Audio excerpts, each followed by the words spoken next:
Why are you helping me? You don't know what I am. You're cold and you're hurt. That's enough for me to know. The storm had been going for 2 days straight. Not the polite kind of storm that announces itself and leaves on schedule. The brutal, patient kind that settles into the mountains like it owns them and has no particular plans to move on. The wind came off the high ridge in sheets and the snow came with it sideways. And the little outpost shelter on the eastern face of the Voron Pass had been groaning under the weight of it since the first bell of the previous night. Dax had built the shelter himself 3 years ago, from salvaged composite panels and old timber, and a particular stubbornness about not dying in the cold. It was not beautiful. It was warm, which was the only architectural quality that mattered at this altitude. He had a small cylinder stove that he fed with compressed fuel blocks, a shelf of preserved supplies, a sleeping roll, and the kind of quiet that people who have chosen solitude eventually stop noticing. He was on his second cup of something that approximated coffee when he heard the sound outside. Not the storm. Something else inside the storm. A lower, closer sound that didn't belong to wind or snow or the settling of the shelter walls. He sat very still for a moment, listening the way you listen when you're not sure what you heard, and then he put down the cup and went to the door. She was on the ground 3 meters from the entrance. He almost missed her. She was collapsed against the base of the eastern wall where the snow had drifted, and her skin was such a deep cold blue-gray that she blended with the shadows in a way that living things generally don't. He would have missed her if her eyes hadn't been open. They were amber, a strange lit amber like something burning very low behind glass, and they were looking at him with a particular expression of someone who has used the last of everything they had to remain conscious and is now doing so out of stubbornness alone. She was Naeri.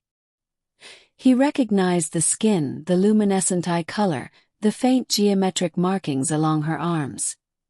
He had seen them in the settlement at the base of the pass, where a small Naeri community had established itself 2 seasons ago. He did not know her. He did not know her name or her history or how she had come to be outside in a 2-day mountain storm in clothes that were barely adequate for a mild evening. Torn gray fabric, one shoulder exposed, both arms showing the deep crack patterns that Naeri skin developed when severely cold, the bioluminescent lines along her forearms dimming toward nothing. He crouched down beside her. "Can you move?" he said. Her mouth opened. Something came out that wasn't standard, then corrected itself. "Some," she said. Barely a word. He got her inside. It was not elegant. She couldn't fully support her own weight and he wasn't young enough for this to be easy, but he managed it. One arm under her shoulders, the shelter door open against the wind, and the concentrated effort of someone doing a necessary thing regardless of difficulty. He got her to the floor near the stove and closed the door and crouched to check her. The crack patterns on her arms were serious. Naeri were cold-resistant compared to most species, but they had limits, and she had exceeded hers. The markings of severe thermal depletion were unmistakable. Without heat she would lose the outer layers of her bioluminescent tissue. Without more than heat, she might not recover the damaged areas at all. He put another fuel block in the stove. He heated water, actual water, the carefully rationed supply he used sparingly, and made something warm in a metal cup and brought it to her and held it out. She looked at it, then at him. The amber eyes were clearer now, slightly, with the heat of the shelter beginning to work. "What is this?" she said. "Warm. That's all you need to know right now." She took the cup with both cracked pattern hands, the gesture careful and deliberate, like someone who had learned not to assume that offered things were safe, and she held it and felt the warmth, and something in her expression shifted in the way that things shift when the body overrides the mind's defenses. She drank. Her name, she told him eventually, was Zara. She had been traveling across the pass, alone, which she said without elaboration, in the tone of someone who has learned that elaboration about certain choices leads to questions they don't want to answer. She had miscalculated the storm's arrival by several hours. Her emergency kit had been lost when she fell on the upper ridge. She had found the shelter by following the faint warmth signature through the wind. Naeri could sense heat gradients, she explained, one of the few advantages of a biology that also meant a 2-day storm could kill her. Dax listened. He didn't ask the questions that weren't his to ask. He gave her the sleeping roll and took the floor himself, which she objected to and he ignored, because the floor near the stove was warm enough and she was still cold.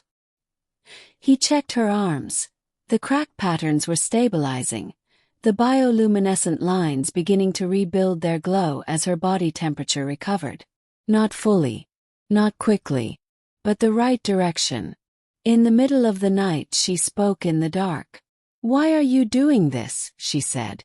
He was quiet for a moment. "Doing what?" "The floor. The water. She paused. "You don't know me." "No," he agreed. "I am Naeri.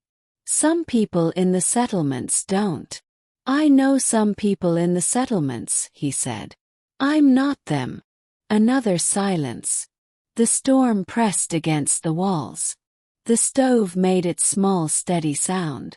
"Where I came from," Zara said slowly, like someone testing the weight of words before placing them. "Kindness was always a transaction. There was always a cost. Always something owed." "There's no cost," Dax said. "You were cold and hurt. That's the whole reason." She was quiet for a long time after that. When he woke in the gray early light, the storm had finally, grudgingly after 2 full days, begun to ease. He could hear it pulling back from the walls, the wind finding other purposes elsewhere. Zara was sitting up near the stove, arms wrapped around her knees, watching the small flame through the grate. The crack patterns on her arms had faded significantly overnight. The amber of her eyes was fully lit now, warm and clear and steady, the color of something that had come back from being almost nothing. She heard him wake and turned. "The storm is ending," she said. "Yeah," he said. He sat up and started heating water for the approximation of coffee.